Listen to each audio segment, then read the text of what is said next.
YouTube, welcome back. I'm EasyB, this is EasyB Tactical. If you're new to the channel, I'm trying to post a video every week. I may take a break here and there, but I usually post them Friday afternoon, but I'm gonna try to post them Saturday morning. Sometime between Friday and Saturday, but I'm aiming for Saturday morning. I love IWI product.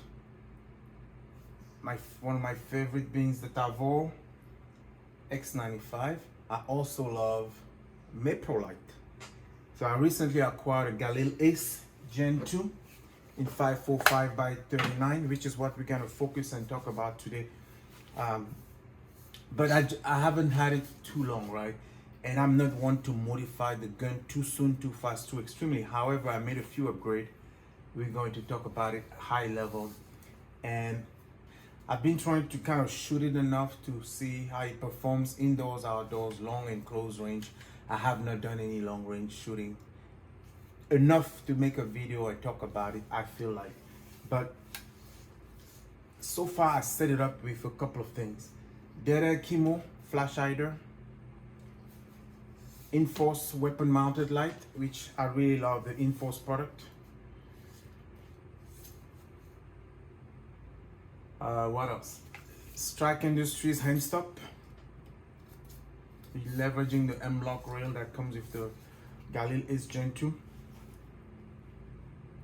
I was very fortunate to receive some support from Meprolight, sorry. So I got a Meprolight RDS Pro V2 and a magnifier Meprolight MX3F, which is the push button adapter version versus the pull back. So Meprolight sent me these two items, and I'm very grateful and thankful for that, because I don't really get that kind of support. I reach out, and I think I'm looking forward to running this more and putting more through their paces.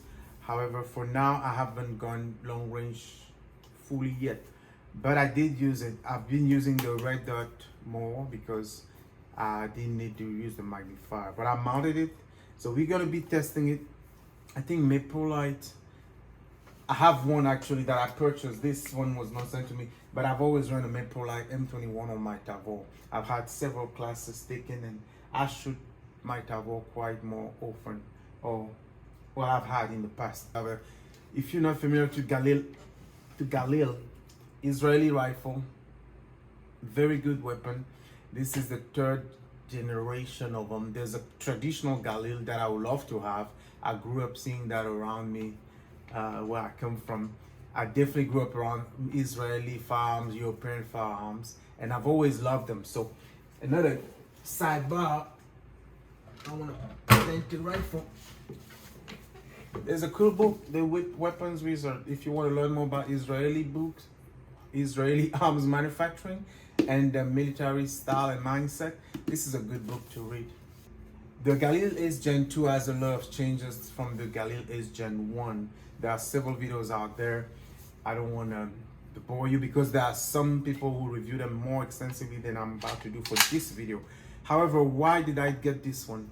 I really wanted an AK-74. I'm still wanting an AK-74. I wanted to play with the 545 by 39 cartridge. I decided to go with the Galil Ace Gen 2 because I also wanted the Galil. I still wanted the old classic Galil with the wood stock and, you know, and the bipod and the little handle, because again, that's very nostalgic to me. However, I don't mind having something a little more modern.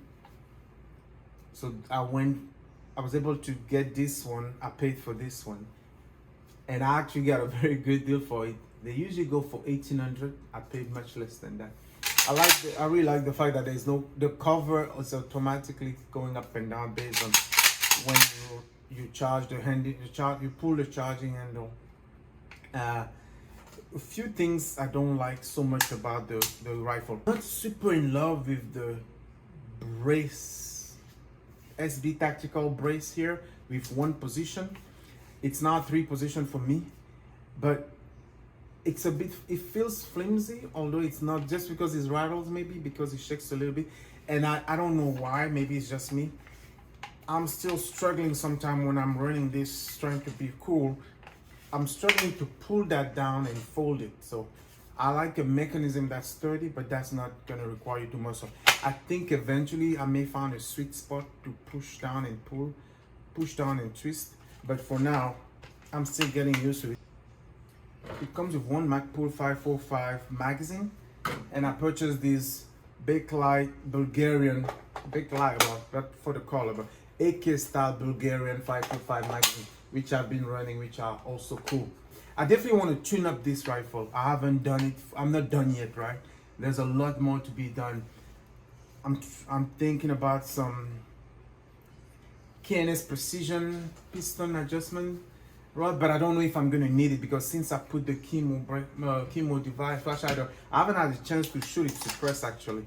But the goal will be to run it with my Sandman, my favorite Sandman can here.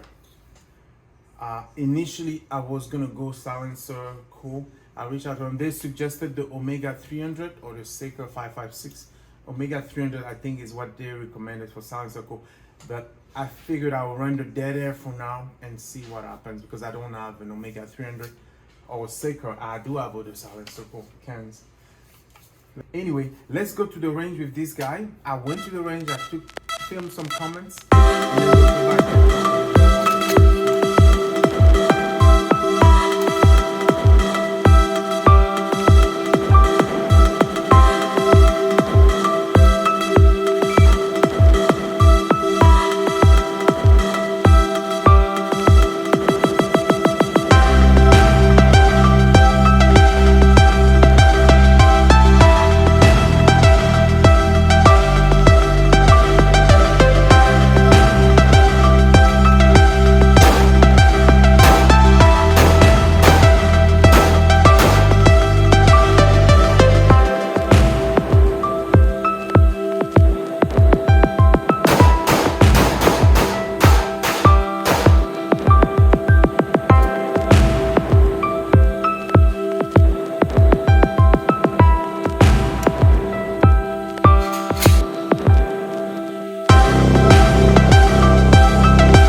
The handlebar gets warm, but not too much. I can definitely feel it a little bit warm. Breaking in the rifle, what, 80 to 100 rounds to 150 shot today. The Meprolight works very well. Just when I operate it sometimes very fast, I've moved the notch to the night vision position because I was charging very fast. So that's one of the things. Very stable. I gotta tuck it in real good because of the brace. It moves a bit much.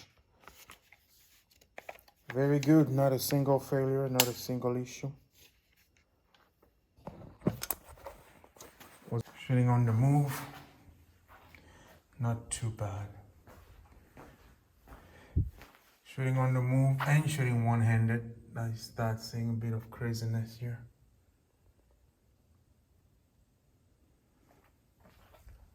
Shooting on the move and shooting one-handed. Transitioning, these are from too much speed, but not too bad. Can do some pretty good grouping if you tighten up, tuck it in pretty good.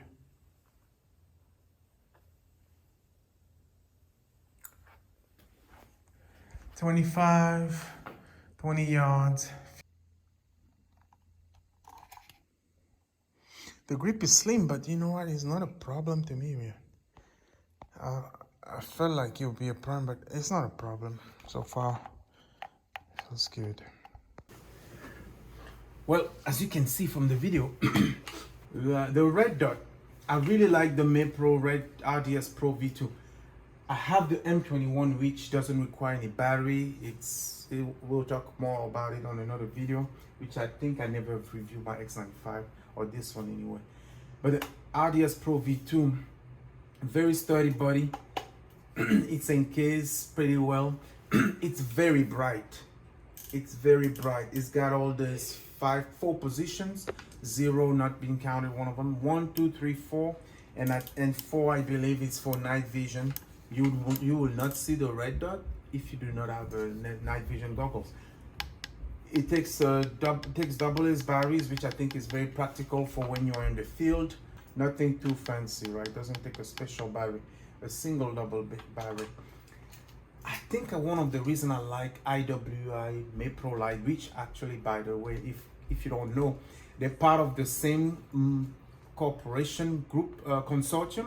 I think it's the SACO group, Israeli group of company. So the same company owns Meprolight, IWI, and a couple of other companies.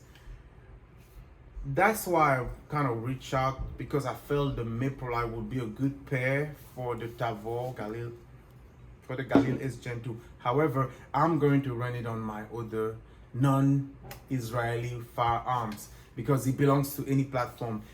I think it belongs to any platform that are kind of a military professional service level. They're not the sexiest, they're not the most cool looking. They are very interesting looking as far as I'm concerned.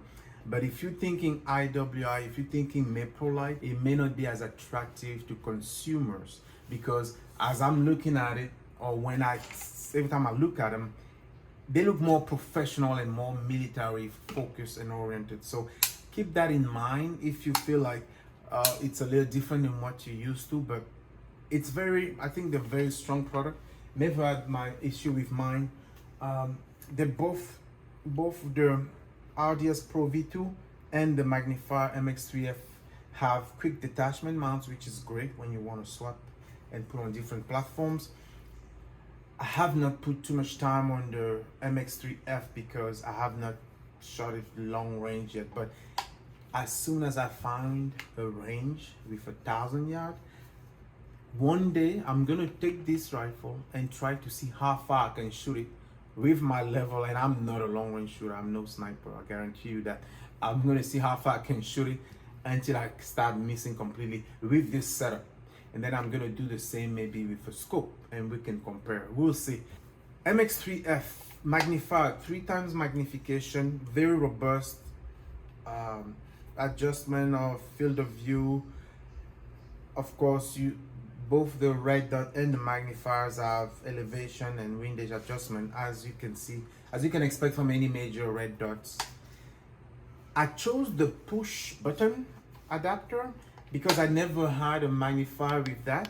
I usually have a pullback system or some kind of locking, you just pull. In hindsight, I should have checked. I should have stuck with the pull back adapter because it takes, so when you're shooting, it will take you to push and twist, but once you develop the cadence, you can do it. But sometimes I think it would have been easier to just use pull back, pull. But you may need this if you wanted to make sure you don't deliberately, you want to make sure you deliberately move the magnifier. So if you want to make sure it doesn't accidentally get bumped and stuff, the push button, as far as I'm concerned, is the way to go. So if you just want it to stay magnified or no magnifier, because you can hit this thing, it doesn't come off, right? So you have to push that button to make it, to move it out of or in position. And I think this is one of those characteristics why this is definitely more military.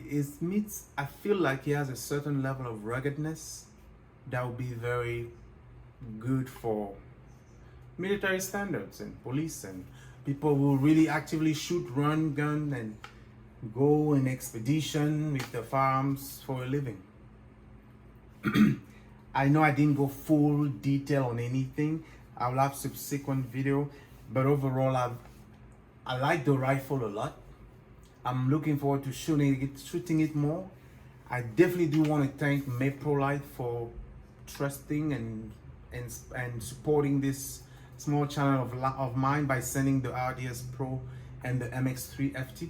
I also want to thank my buddies at Boyer Shooting Center in the Katy, Houston area, Texas, for letting me use the range sometimes and shooting this private range without interruption. So those are the kind of things that help some people like me who are inspired and self-funded, really kind of bring you this kind of content out there. So yeah, if you want to support the channel, reach out to me via Gmail or Facebook or Instagram, and I can tell you how you could help me.